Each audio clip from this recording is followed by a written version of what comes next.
6 Messerschmitts closed in from above, guns already spitting fire. The bomber shuddered. Tracer rounds sliced past the windscreen in silver streaks. The crew braced for impact. Then the pilot did something no manual allowed. Something that should have torn the wings off entirely. The aircraft inverted, dropped like a stone, and within 15 seconds, every enemy fighter had overshot. They were alone in an empty sky. Survival through defiance. But questions remained. How did he know it would work? And why did the Air Force try to suppress what happened next? Spring of 1943. The skies over occupied Europe belonged to the Luftwaffe. American bomber crews flew in tight formations, relying on mutual firepower and strict altitude discipline. Doctrine was clear: stay in formation, maintain speed, trust the group. Any deviation invited disaster. Fighters exploited chaos. Stragglers died alone. The 8th Air Force lost men faster than it could train replacements. Each mission was a lottery. Flak burst below. Fighters dove from above. The bombers lumbered forward, heavy with fuel and ordnance, unable to maneuver like the sleek single-engine Predators stalking them. Survival depended on discipline, on following orders, on doing exactly what the manual prescribed. But manuals were written by men who had never felt tracer fire punch through aluminum at 20,000 feet. They were written in offices far from the cold, thin air, where physics and terror converged.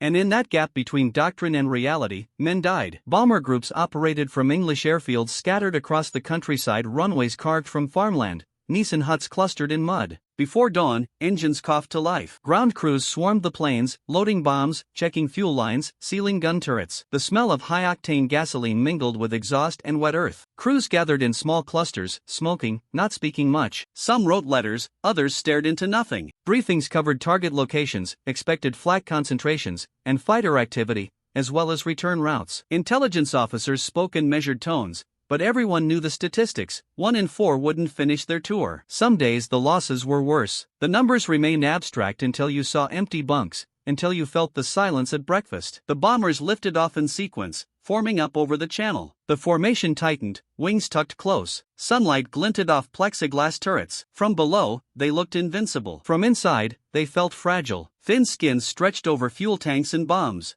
One lucky burst could turn a fortress into a fireball. The Luftwaffe knew this. Their tactics were ruthless and precise: head-on attacks from 12 o'clock high, diving passes exploiting blind spots, concentrated fire on lead aircraft to scatter the formation. Once the box broke apart, the wolves picked off the stragglers. It was mathematics. It was murder. It was efficient. American doctrine offered no escape clause. If attacked, you held course. You trusted your gunners. You relied on the formation's combined firepower to drive the fighters away. And if that failed, you prayed. Manuals forbade evasive maneuvers at altitude. A heavy bomber was not a fighter. It could not roll, snap, turn sharply, or dive without risking structural failure. Or so the conventional thinking went. But thinking is shaped by assumptions, and assumptions are often wrong. His name was Robert Harper, 24 years old, raised in rural Pennsylvania, the son of a crop duster. He learned to fly before he could drive. His father's biplane, older than he was, patched and repainted a dozen times, held together by skill and stubbornness. Young Robert spent summers in the cockpit, flying low over cornfields,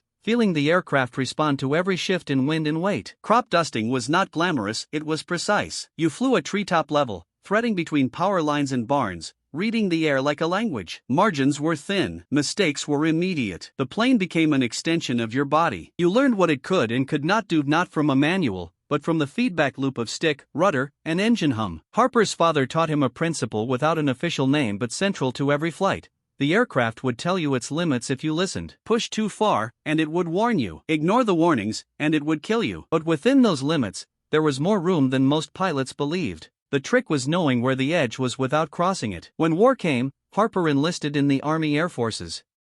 His test scores were exceptional. Instructors noted his smoothness on the controls. He transitioned to multi-engine bombers with little difficulty. The B-17 was heavier, more complex, but the principles remained the same: feel the aircraft, anticipate its responses, respect its limits without fearing them. He deployed to England in early 1943, assigned to the 381st Bomb Group. His crew was green but capable: navigator, bombardier, engineer, radio operator, 5 gunners, 10 men packed into a machine designed for endurance, not comfort. They flew their first missions over France, factories, rail yards, oil depots. Each time they returned, Harper's flying was steady, unremarkable, exactly what command wanted. But he noticed things, small discrepancies between what the manual said and what actually happened. Fighters attacked from angles doctrine didn't anticipate. Evasive action, when taken instinctively by panicked pilots, sometimes worked. Sometimes the wild of a wounded bomber spoiled a fighter's aim long enough to survive. These moments were dismissed as luck. Harper suspected otherwise. He began reading aircraft performance data, engineering specs, structural load tolerances. He asked the ground crews questions. How much stress could the wing spars handle? What were the actual G limits? Not the conservative estimates in the manual. The mechanics humored him. Most pilots didn't care about numbers, they cared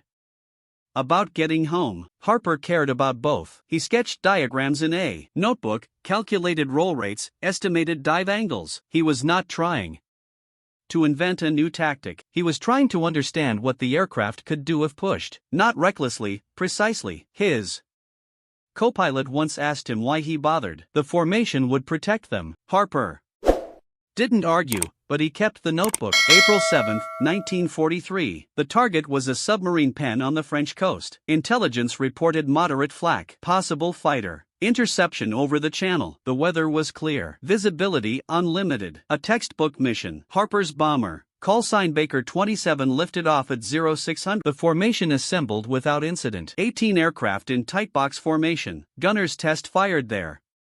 Weapons over the channel. Spent casings glittered in the slipstream, falling into gray water below. They crossed the French coast at 22,000 feet. Flak began almost immediately, black puffs blooming in clusters. The formation held steady. Bomb bay doors opened. The bombarders hunched over their Norden sights, making final adjustments. The aircraft slowed, vulnerable, committed to the run. Then the fighters came, not from above, not head-on, they came from the sun. 6 Messid Bf-109s in a shallow dive, targeting the rear of the formation. The tail gunners called them out, voices tight over the intercom. Harper's top turret gunner opened fire. Tracers arced outward, a bright thread against pale sky. The lead fighter focused on Baker 27, cannon rounds stitched across the right wing. Hydraulic fluid sprayed in a fine mist. The number 3 engine shuddered, coughed, and died. Harper feathered the propeller. The bomber sagged, losing altitude, falling behind the formation. Standard doctrine was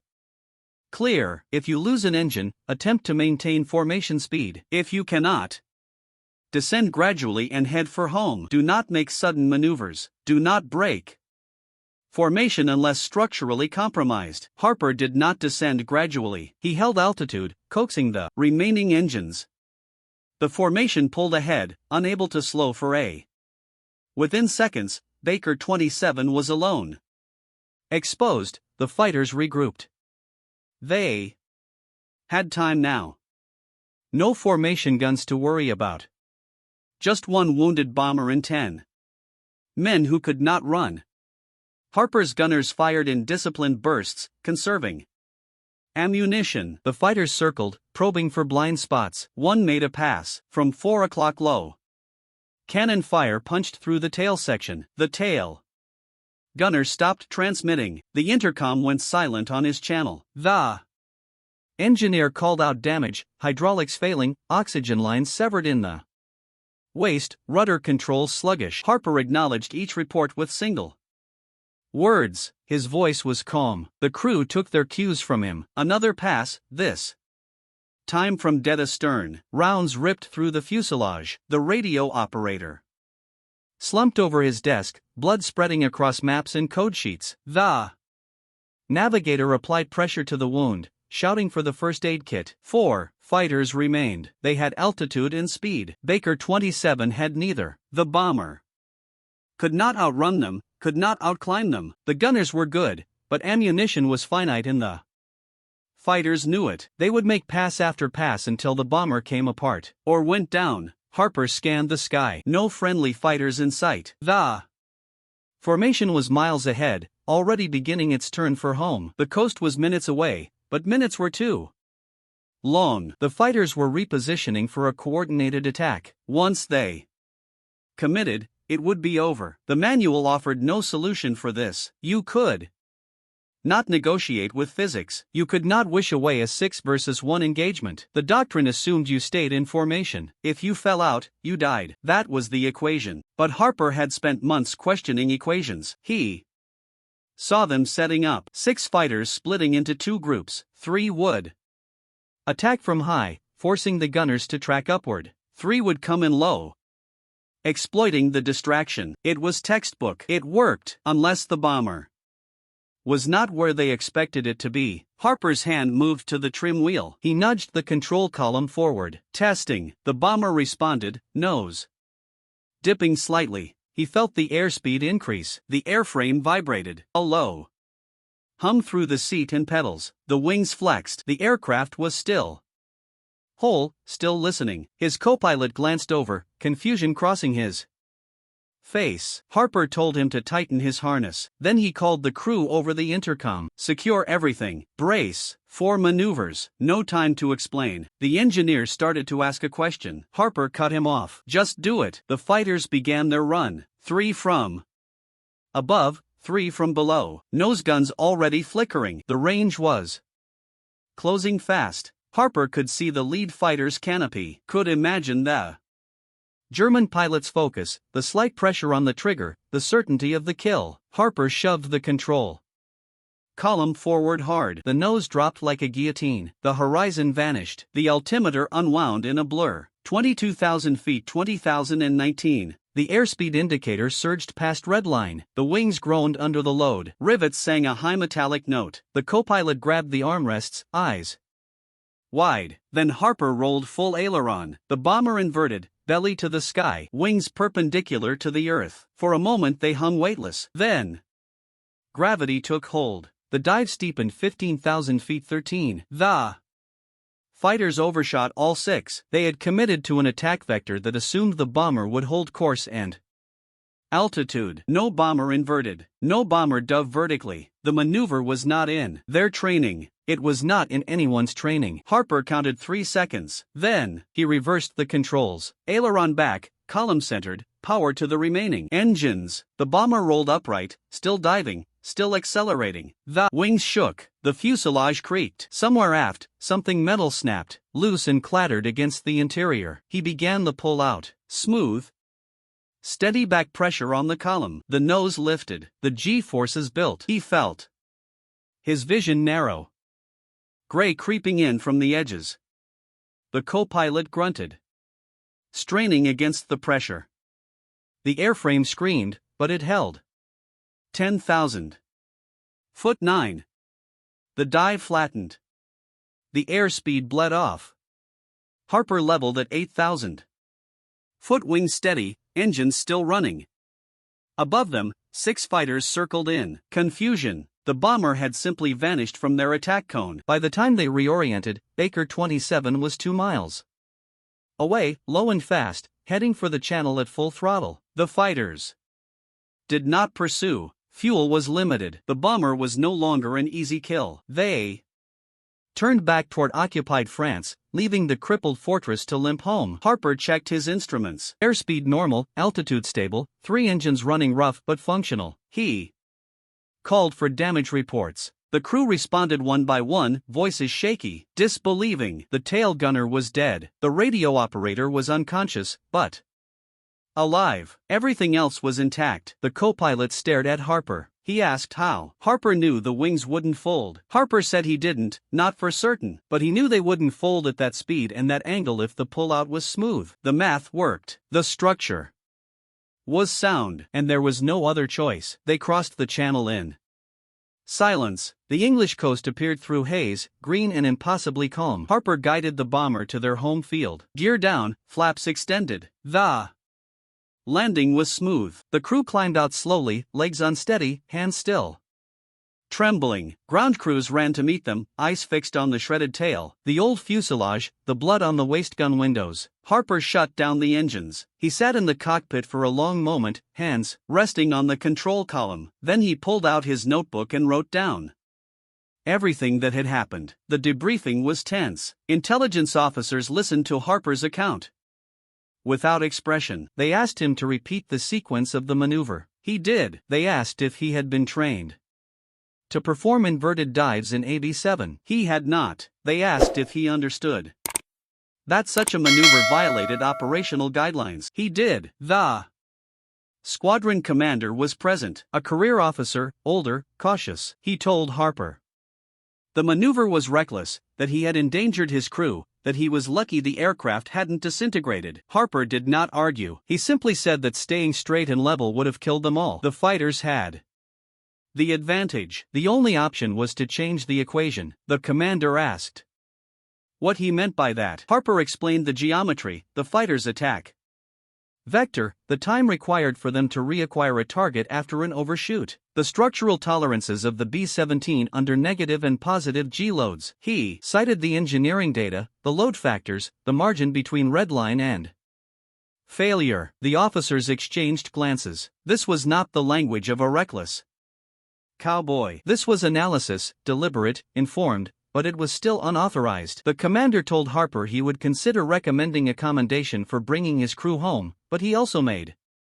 it clear that the maneuver was not to be repeated. Doctrine existed for a reason. Individual initiative could not replace coordinated tactics. If every pilot started improvising, formations would collapse. Chaos would follow. The war would be lost. Harper acknowledged the order. He did not mention the notebook. Over the following weeks, rumors spread through the bomber groups. A pilot had inverted a fortress, dodged 6 fighters, brought his crew home against impossible odds. The story grew in the telling, embellished, distorted. Some pilots dismissed it as fantasy. Others were curious. A few quietly asked Harper how he did it. He shared what he knew, not as a tactic, as information. He showed them the performance charts, explained the physics, emphasized the risks. The maneuver was not a magic trick. It required precision. It required understanding the aircraft's limits. It required accepting that sometimes the manual was wrong. Some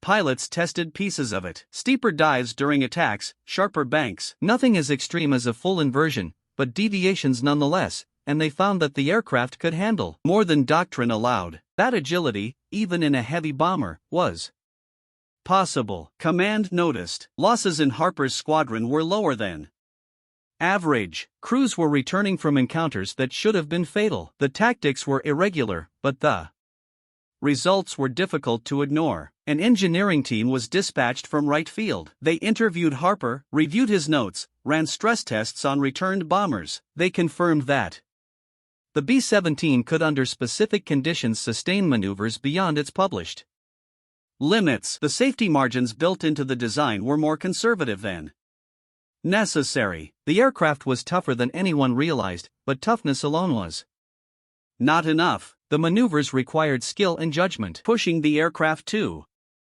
far would still result in structural failure. The line between survival and catastrophe was thin. Most pilots lacked the experience to walk that line safely. The engineering team recommended against codifying the maneuver into doctrine. Too risky, too dependent on individual skill. Better to maintain formation discipline and accept the statistical losses.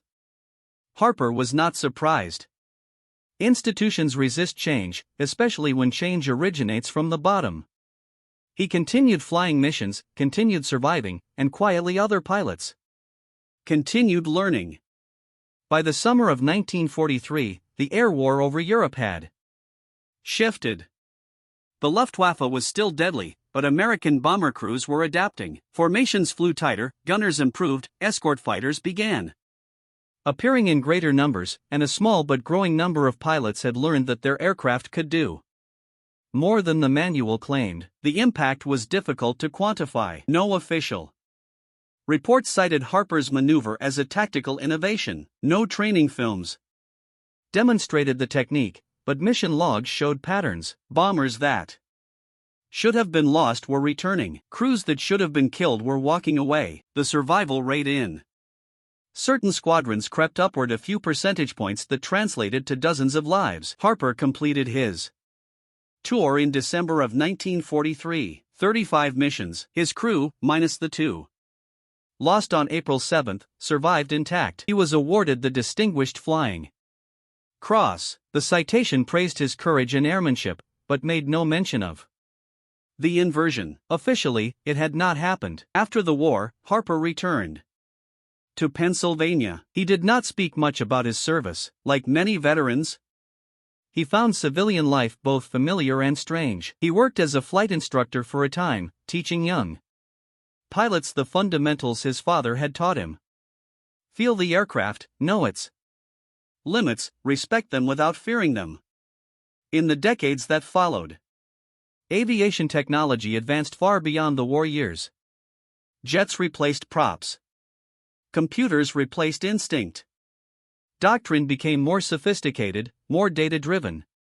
The idea of a pilot improvising a combat maneuver in a heavy bomber seemed quaint, almost reckless by modern standards, but the principle remained. Systems fail, plans collapse. Survival often depends on someone willing to question assumptions and act when the manual offers no answers. Harper's maneuver was not about breaking rules, it was about understanding them well enough to know when they no longer applied. Historians later studied the air campaign over Europe, analyzing loss rates and tactical evolution. Some noted the anomalies in certain squadrons, the unexplained survivals, the scattered reports of unconventional maneuvers. Few researchers tracked the pattern back to Harper to that April mission to 15 seconds that should not have worked. The records were fragmentary. The official narrative had moved on, but the evidence was there for those who looked. Pilots who flew with Harper, ground crews who repaired his aircraft, engineers who quietly revised their load estimates after reviewing the data he provided. One historian interviewed Harper in the early 1980s. By then, he was in his 60s, still flying occasionally, crop dusters and small charters. When asked about the maneuver, he downplayed it, said he got lucky, said the aircraft did the work. But when pressed, he admitted something else. He said that in war, you learn quickly that authority and expertise are not the same thing, that the people making the rules are often far from the problem, that survival sometimes requires you to trust your own judgment over someone else's certainty. He did not advocate recklessness, he advocated competence. And competence, he said, means knowing what you don't know and being willing to learn, even when it contradicts what you were taught. The interview was never published. Harper did not seek attention. He had no interest in being remembered as a maverick or a hero. He had simply been a pilot who understood his aircraft and refused to accept that death was inevitable. Robert Harper died in 1994. The obituaries were brief. Veteran, pilot, instructor. The war was mentioned in passing, a line in a long life. No monuments were erected, no airfields named in his honor. The story of Baker 27 faded into the vast archive of unremembered moments that collectively shaped the outcome of the war. But the lesson persists. In every conflict, in every crisis, there are people who see what others miss, who question when questioning is dangerous, who act when action seems impossible. They are not reckless. They are precise.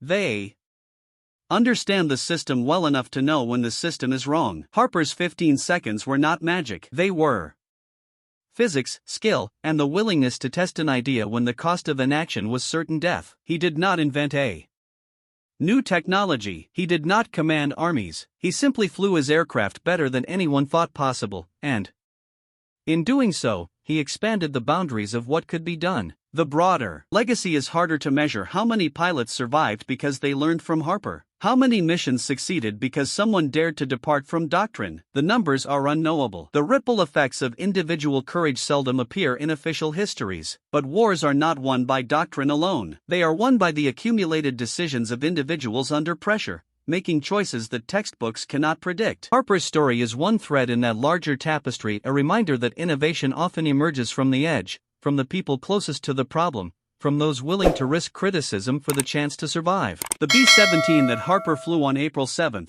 Baker 27, was repaired and returned to service. It completed 40 more missions before being retired in 1945. The wings that should have folded held firm every time. The airframe that should have failed endured. Decades later, aviation engineers would study wartime bombers with renewed interest. They marveled at the structural resilience, the over-engineering that saved lives, the safety margins that exceeded what the designers ever advertised. Harper had intuited what the data would later confirm. the aircraft was stronger than fear allowed people to believe. In the end, his story is not about defiance for its own sake. It is about the quiet courage required to trust your own judgment when everyone else insists you are wrong. It is about the space between recklessness and caution, where skill and improvisation intersect. It is about 15 seconds that redefined what was possible, not because the rules changed, but because one person understood them well enough to see beyond them. The skies over occupied Europe claimed thousands of lives, but not Harper's, not that day. When doctrine failed, when the formation scattered, when the fighters closed in, he did not accept the inevitable. He calculated, he acted, and he survived. That is the true legacy, not fame, not accolades, but the stubborn conviction that survival is a choice, even when the odds suggest otherwise. That knowledge matters. That precision matters. And sometimes, the only way forward is through a maneuver no one believes possible. Harper never sought to be a legend. He was simply a crop duster's son who learned to listen to his aircraft, who trusted math over fear, and who proved that the line between life and death is often thinner and more negotiable than anyone dares to imagine.